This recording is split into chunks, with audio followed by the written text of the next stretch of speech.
Hello, everyone, and welcome to Vanished Chicagoland Stories, the podcast. This is episode 18. I am your host, Pete Castanes, and this is a special Mother's Day episode. And this program will be brought to you by True Value Hardware with Lee Phillip. Hi, this is Lee Phillip inviting you to shop at the store where the name over the door tells you there are values like these. Choose an appliance gift for Mom, like the Hamilton Beach Broiler Skillet, only $19.88, or the West Bend Quick Drip Coffee Brewer. It brews coffee fast, filters out bitterness, too. Here's the Rival Crock Pot with a stoneware liner that lifts out for easy serving and cleaning. There are dozens of great gift ideas for Mom at participating True Value hardware stores. Okay, we are back, and I hope you enjoyed that commercial. That was from 1976 with Lee Phillip, who was a famous TV personality in Chicago from a long, long time ago. She was everywhere on television, and what a remarkable woman. I will be talking about her and her career on a later episode. So today I will talk about a few things. Like I said before, this is a special episode. Today is Mother's Day. Happy Mother's Day to all the mothers, and especially to my mother, which I love her dearly. And the first thing I will talk about is a bakery called Schmitt's Bakery. I think a lot of people are not very familiar with that, but it was a family-owned bakery. And right now there are two locations. Well, there were three, but now there are two. One is it's located at Deerfield in Buffalo Grove, Illinois. There was one in Schaumburg, but I believe it closed down about a couple years ago. And I just want to make sure because I think it was. I think one of the family members owns those two bakeries at the present time, and their ancestors owned the Schmitt's Bakeries in the Chicagoland area. And they had some wonderful displays of cakes and pies, mostly cakes, I guess. And their specialty was called the Queen Liz, and that was created in 1959 when Queen Elizabeth and Prince Philip visited in Chicago. And the cake was filled with strawberries, bananas, and Bavarian cream, surrounded by ladyfingers and topped with a whole strawberry resembling like a crown. Oh, I would love to see a picture of that. And that took off pretty fast because the Queen, to this day, she's still a popular figure. And so there were other bakeries there were a lot of cakes they made and donuts and all that. And I posted a postcard of that on my Facebook page about a few days ago. And it seems like a lot of people didn't remember it, but it was quite a place. So the place is still running. I'm probably a great grandson of Henry Schmitt. That was the owner of the locations in Chicago. So now another thing I'll be talking about is the TV series M Squad. And I found a TV bumper yesterday. And the show ran from September 20th, 1957 through June 21st, 1960, and it aired on NBC. In Chicago, it was WNBQ. Later on, it turned into WMEQ. I think it changed letters, I believe, in 1964. Now, this interesting show starred Lee Marvin, and they filmed locations in Chicago. And there's an interesting story to that. I listened to a segment on WGN Radio, and there was an author. He talked about the show, and I found it fascinating. And it seems like when the mayor, Richard J.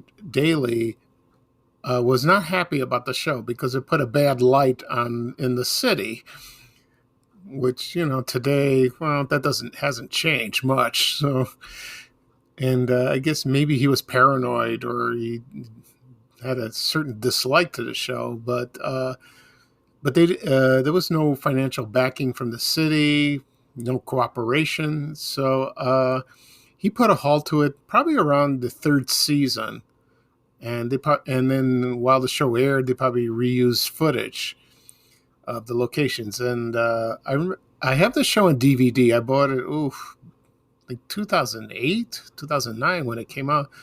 I've never seen the show. I vaguely remember someone talking about it, but when it was released on DVD, I was curious. So on an impulse, I bought it. And I started watching it every day, and I loved it. And they had great guest stars on the show. Oh, wonderful. There was Charles Bronson, Mike Connors. It was Angie Dickinson, Alan Hale Jr., the skipper from Gilligan's Island. There was DeForest Kelley from Star Trek and Leonard Nimoy. And let's see, who else was there? Don Rickles and Burt Reynolds in his early roles. And some of the couple of locations I do remember, they showed the old police station. I think it was on Superior and Racine. I don't think the building's there anymore. And one location that stood out to me was at East 79th Street and Stony Island Avenue and South Chicago Avenue, that crazy intersection in the South Shore neighborhood, which I remember when I was a little kid. It was near my old church, St. Constantine. I don't remember exactly when the Skyway was built. I think it was built about in the late 50s, the Chicago Skyway, that is. But I remember when I went to school there from first grade to third, I remember the Skyway very well. It's still there. And I was fascinated. And today they say that intersection is very dangerous, which I tend to believe that. And I remember on the corner there was a bank. I think it was called the Gateway. And across the street, also there was the Avalon Theater, which is now the Regal Theater. And that theater was beautiful, the Avalon. I'll talk about the Avalon Theater in another time. And there was a restaurant called the Kickapoo Inn. I like that name. And my mother, at the time when they lived in my mother and father, when they lived in the area, they went to a party there, and she couldn't pronounce the name, which was funny. And the building's still there, but right now it's a church. So thank goodness for that. So anyway, back to M Squad. After it went off the air in 1960, it was syndicated and it aired on channel WGN Channel 9 for a while. Then they took it off the air. It hasn't been seen since for a long, long time until the show was released on DVD. And MeTV in Chicago started airing maybe about a few years ago, and it aired about maybe less than a year. I caught a few episodes, but it's not on the air anymore. I don't know the reason why. Maybe it's the same reason Richard Daley said about putting a bad light on the show, or it just didn't get good ratings. But when I posted the bumper yesterday, a few people remember the show fondly, and they loved it. And they showed the gritty side of Chicago in the late 50s. So I hope if you have a chance to buy it on DVD and watch it, hopefully it'll be back on TV. I believe there's a few episodes on YouTube. You can catch that, and you'll be fascinated because Lee Marvin, his role as Lieutenant Frank Ballinger was excellent, and I loved his voice. He seemed like an easy guy. I love the actor. My favorite movie from him is Cat Ballou, which that was wonderful. I love that movie. They rerun the movies on WGN Channel 9 for years, and hopefully I'll see it again, maybe on TCM. Okay, another thing I want to talk about is a news anchor that passed away was Bob Wallace. And when I heard about his death a few days ago, I was stunned. I was very shocked. It was very sad. And so he passed away on April 28th. Yeah, I think April 28th. And he was 80 years old, and he had COVID, which was terrible, terrible. And he started at WBM Channel 2 in 1970, and he was there from 1970 to 1991, and he was there, a long time. And I don't remember him anchoring the news. I do remember him from the shows that he co-hosted.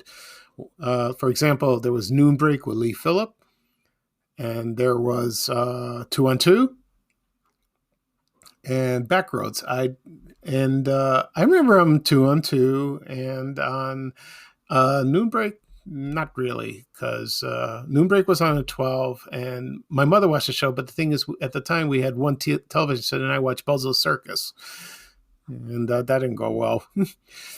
And he was famous for his feature called "Where's Wallace," and he would go places in the Chicagoland area, like today, that most people on the news do now. Like, for example, on Around Town on WGN Channel 9 and excuse me.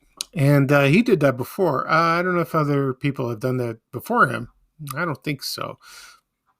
And he would interview people with strange hobbies, or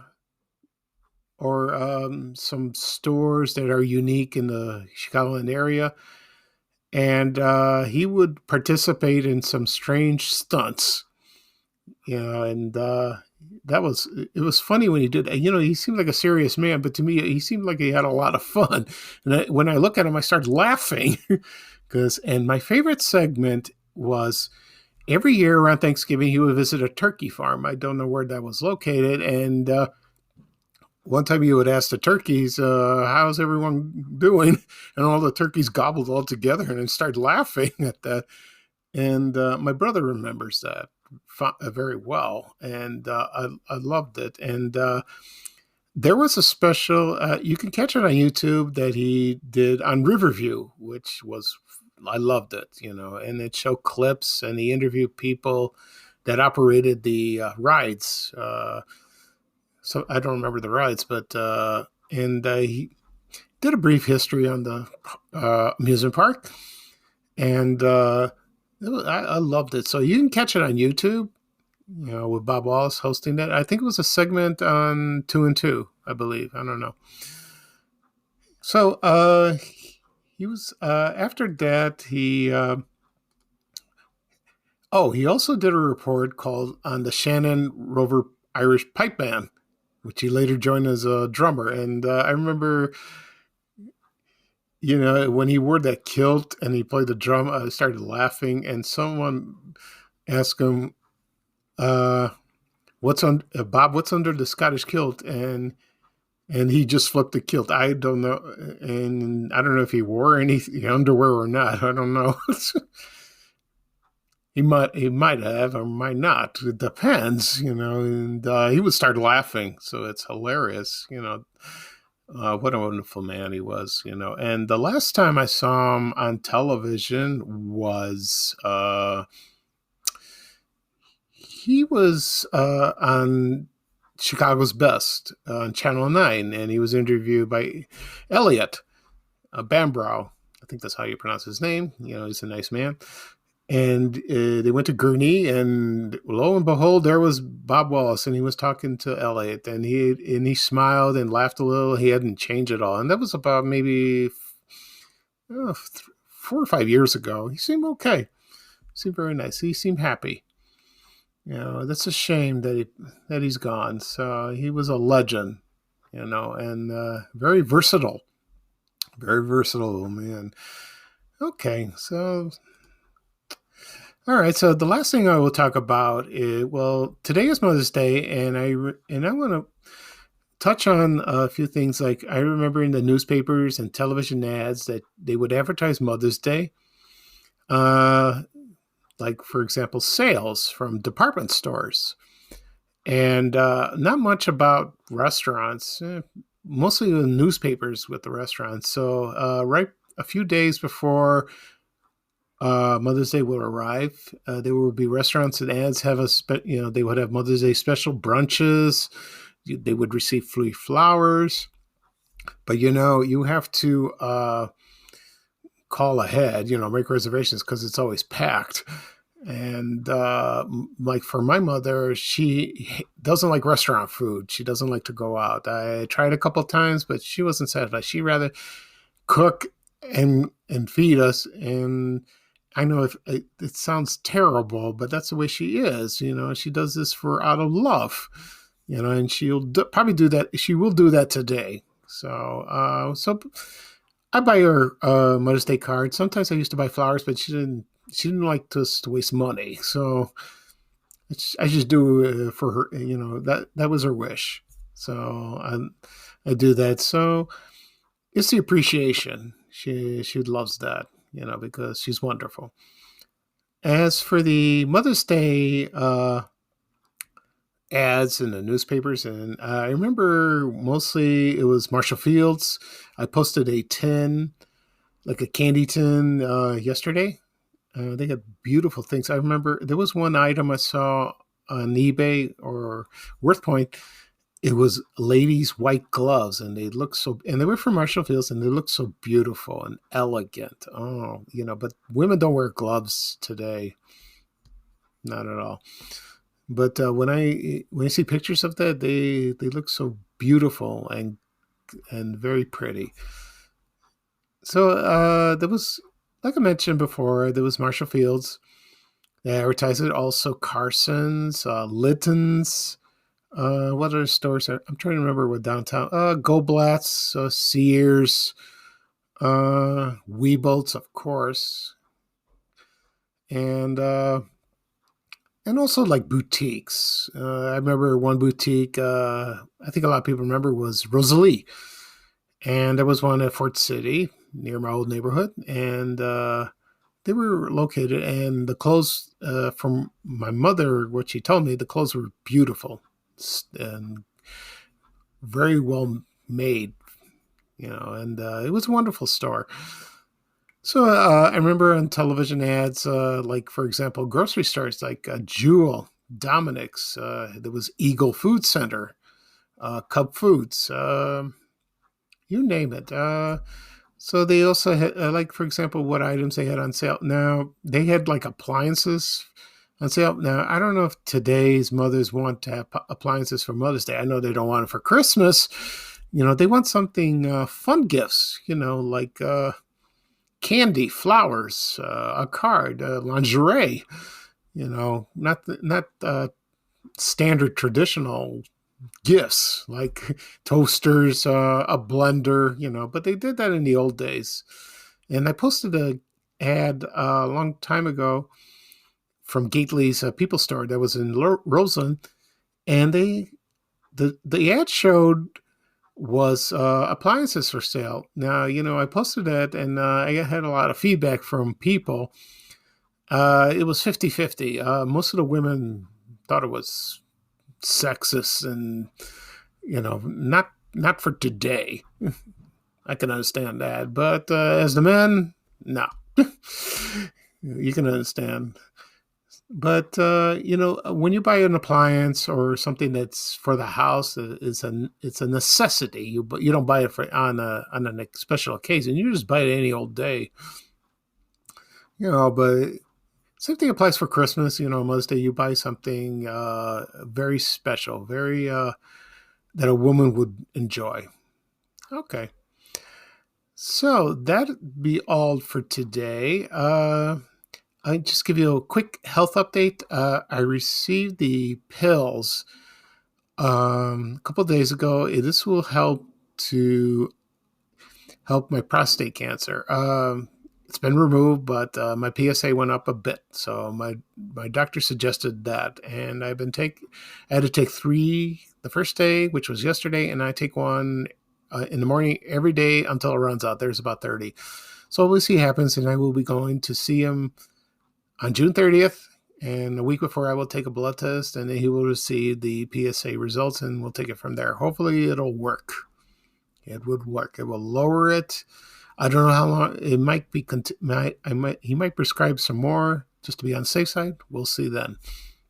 Okay, so this is episode 18 for Vanished Chicagoland Stories, the podcast. I'm your host, Pete Costanis, and I want to wish you a happy Mother's Day. And this is to my mother and her friends and to all the mothers all over the world, because mothers are the best, the very best. Okay, thank you for listening to me, and have a good day, and we'll see you on the next episode. Bye-bye for now. We have to go. Bye, bye, bye.